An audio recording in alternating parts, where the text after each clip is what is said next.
Hello everyone! Today I present a video that's probably going to seem a bit out of nowhere. A chronological timeline of all major events in the CGI series of Thomas and Friends. It's a video I've been meaning to make for a little while, and after the success of my Railway series timeline video, I decided to finally do it. So before I get into it, let's lay down some of the rules I abided by to piece this together. 1. The Railway series and the Classic series timelines do not apply here. This is CGI series only, which is only events that occur between Hero of the Rails and Season 24. I like to think there's 3 different timelines to the series, which I'll get into later. 2. Real life year dates do not apply here. If we tried to apply every engine build date and real life event to this, none of this would make any sense.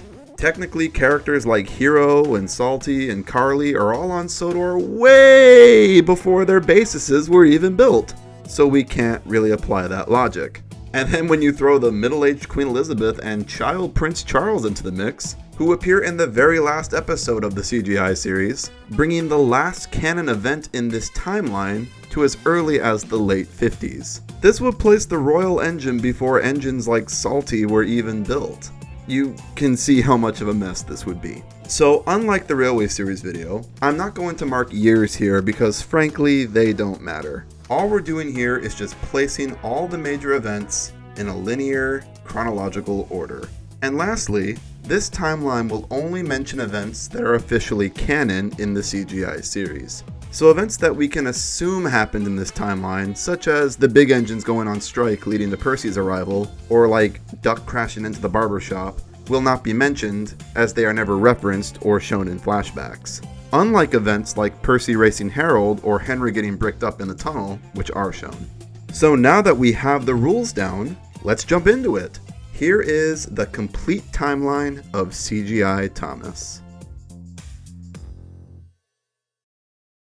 The first major event in the CGI series timeline goes as far back as the 11th century. Yeah, that far. By 1070 or so, Sodor saw its first king, King Godred. Godred lived in Ulfstead Castle and helped fight off invaders to Sodor.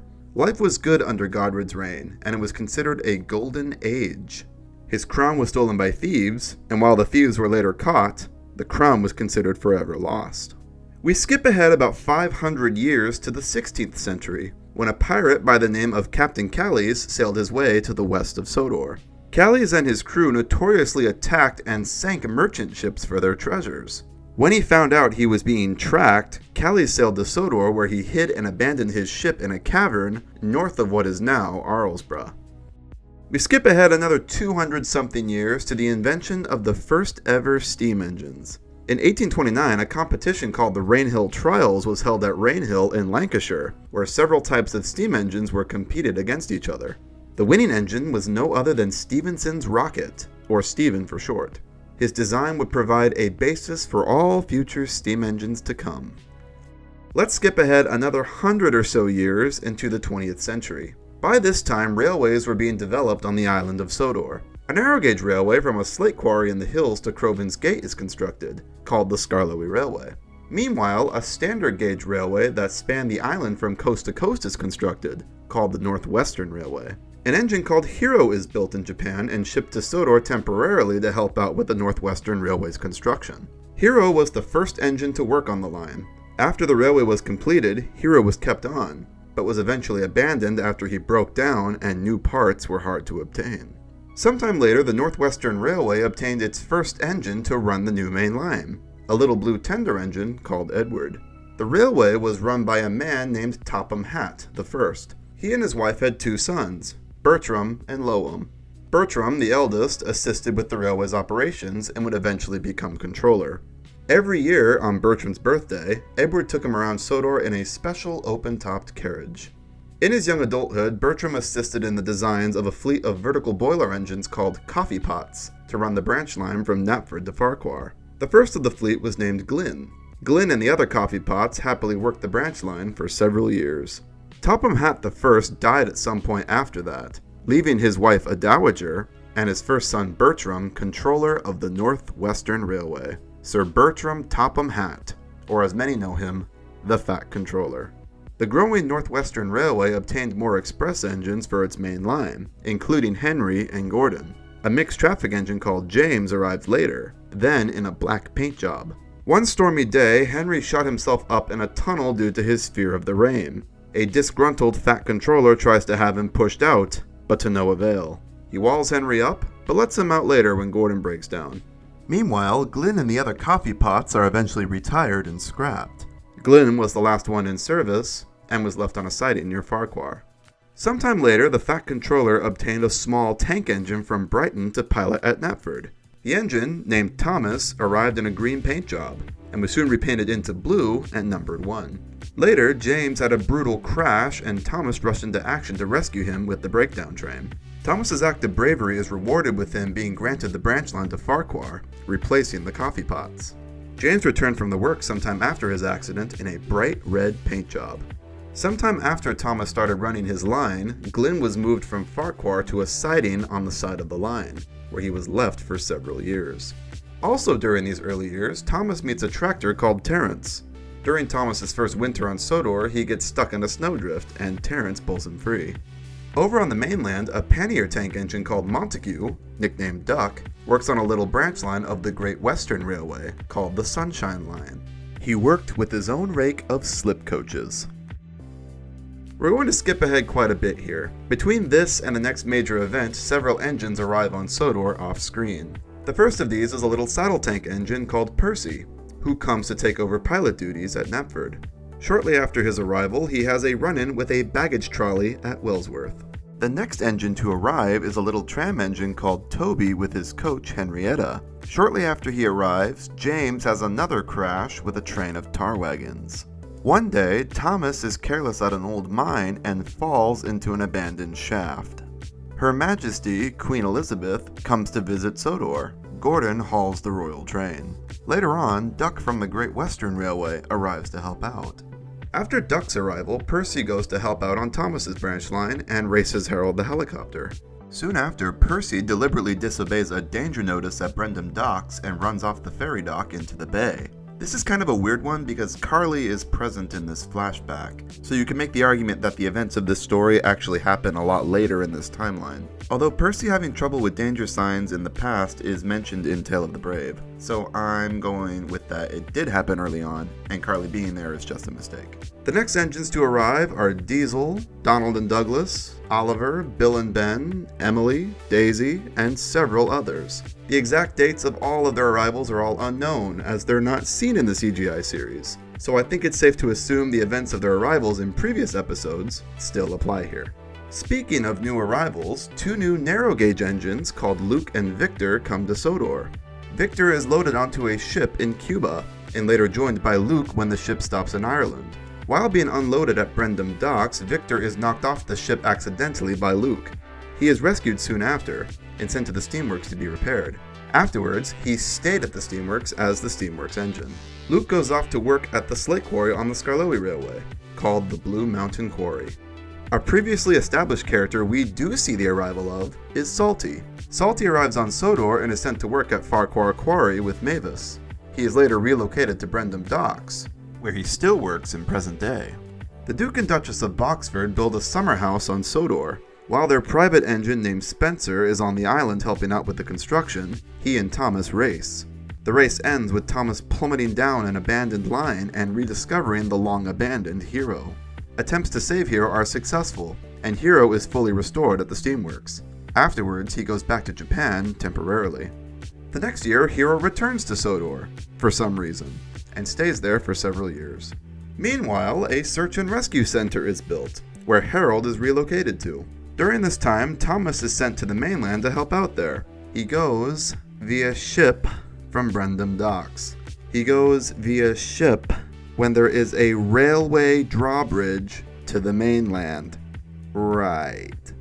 While en route, Thomas's barge chain breaks loose and he gets lost at sea. The barge lands on Misty Island south of Sodor, where Thomas finds himself on an abandoned logging railway, complete with its own fleet of locos, which are for some reason still steamed and operated and do work, despite the railway serving no one. The railway just so happens to have a tunnel that goes underwater. to Sodor, the portal which just so happens to be at the exact same location as the new rescue center. Misty Island Rescue is the stupidest movie in all of Thomas lore. I cannot believe I used to like this piece of crap. I would so love to write this off as not canon, but I can't because the damn thing is referenced later on. Oh, I know. Going to Misty Island? Thanks, Thomas. I hate you. The rescue center opens, and a year later, Belle and Flynn arrived to join the rescue team. The now decrepit diesel works is also restored this year. Within the diesel works is Sidney, a diesel whose wheels were removed for repair. He is stuck on a hoist for some time until the new wheels arrive. The next year, Thomas is sent to work at the Blue Mountain Quarry for a while Paxton is repaired. During this time, Luke tells Thomas of what he did to Victor when he first arrived. Thomas convinced Victor to come to the quarry to see Luke and put things right. Sometime after that, Thomas and the Fat Controller's inspection car Winston discover the abandoned old open-topped coach that Edward used to pull the Fat Controller around in all those years ago. The coach is restored and later sees use at the Ulfstead Castle Estate Railway. Speaking of which, Sir Robert Norramby, the Earl of Sodor, returns to Sodor after traveling the world for some years and restores the Ulfstead Castle Estate into a tourist attraction. He also, somehow, attains Stevenson's rocket, who is also restored to working order. Stephen and the old coach work the estate railway at the castle once it reopens. Right before the grand opening, Stephen gets lost in the old coal mines near Ulfstead, where he discovers an old chest. A chest that just so happens to have King Godred's crown within it. The crown is placed back within Ulfstead Castle, on display to the public. Some 2 years after the diesel works is restored, possibly sooner, Percy helps poor Sidney finally get his new wheels, and Sidney returns to service. A strange-looking sloping boiler engine nicknamed Gator arrives to Sodor to help out temporarily. The reason why is unknown. While on Sodor, he befriends Percy. Gator's ship home is delayed, so while waiting around, he helps out by bringing a broken-down Oliver's train to Brendam Docks. During the trip, he gives James a fright and his train crashes. Gator is finally loaded onto the ship and it departs, but is again held up when miscommunications lead to Cranky trying to stop the ship himself, a risky maneuver that nearly rips him off the dockside. The ship doesn't leave. A massive landslide at the China clay pits uncovers the bones of a dinosaur skeleton. The skeleton is pieced together and put on display in the Tidmouth Town Square. Gator is loaded onto a ship again sometime later, where he does finally depart Sodor for home. Duck's old slip coaches are found and purchased by the Fat Controller and brought to Sodor, where they travel behind Duck once again.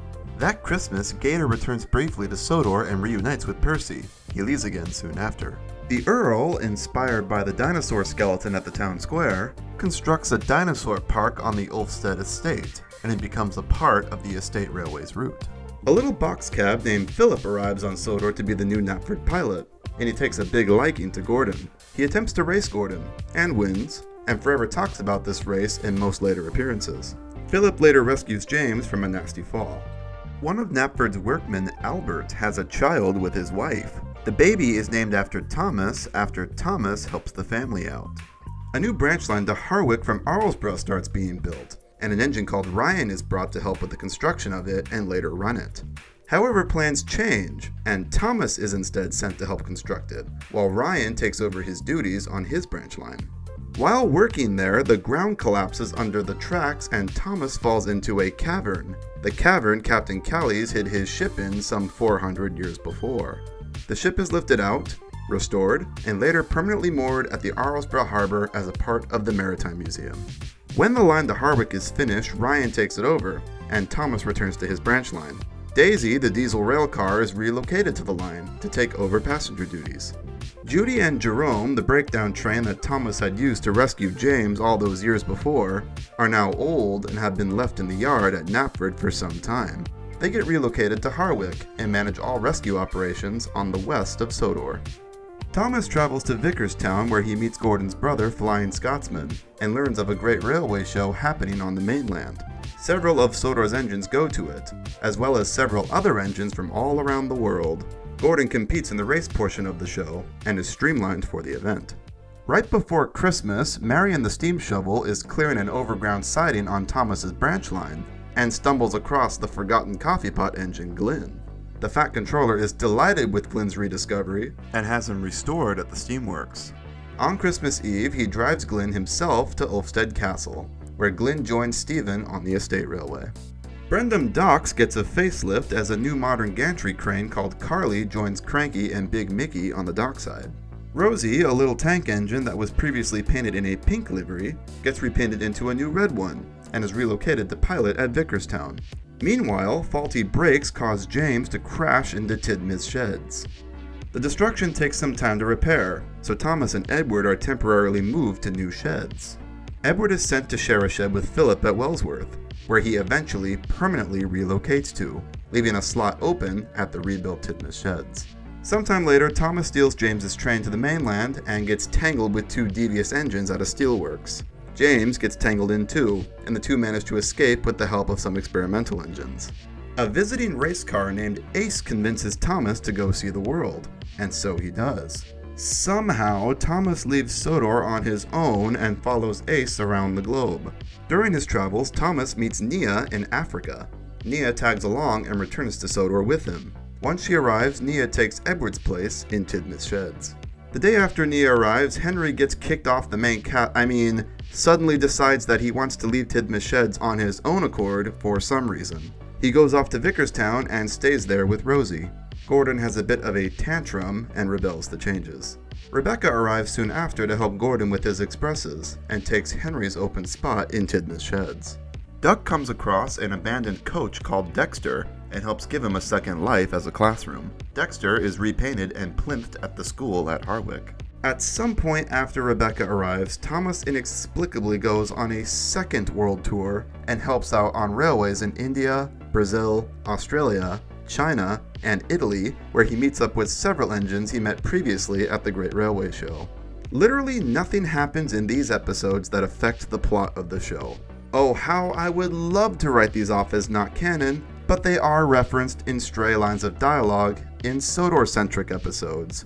So they sadly are. When I was in India, I came off the rails and an elephant helped me back onto the tracks. Thanks again, Thomas. I really hate you. How these fit into the timeline, I have no idea. Thomas leaves off-screen and returns home to Sodor, also off-screen. Several years have passed since the birth of Albert's son, and little Thomas is now a grown boy. The family adopts a dog named Fuzzy. Sometime after Thomas is back on Sodor, Emily finally receives her number 12 after an act of bravery. A world fair is held at Ulfstead Castle, and a sleek new bullet train from Japan called Kenji arrives for it. Kenji stays on Sodor for a little while after the fair is over. He goes back to Japan, and after a roughly 10-year stay on Sodor, Hiro goes with him. Bye, Hiro. The royal family writes to the Fat Controller that he is to receive an award for his service to railways, and Prince Charles specifically asks for him to arrive in Thomas. Thomas goes to England with the Fat Controller and meets Prince Charles and Her Majesty Queen Elizabeth at Victoria Station. And this is where the CGI timeline ends. The CGI timeline is a f***ing mess. It really is. Nothing in it perfectly lines up like it does in the Railway Series 1. But see, that's the fun of it. The CGI timeline spans over 3 incredibly different eras of Thomas, with 3 entirely different voices. You have the first 4 seasons, which were headed by Sharon Miller, the next 5 seasons, which were headed by Andrew Brenner and Ian McHugh, and then the 3 Boba seasons. As much as I hate all the inconsistencies, I will say there is some fun to be had here, trying to make sense of it all. As far as I can tell, there's 3 different timelines in all of Thomas. There's the Railway Series timeline, which comes from Audrey himself and what I think most of us all naturally default to.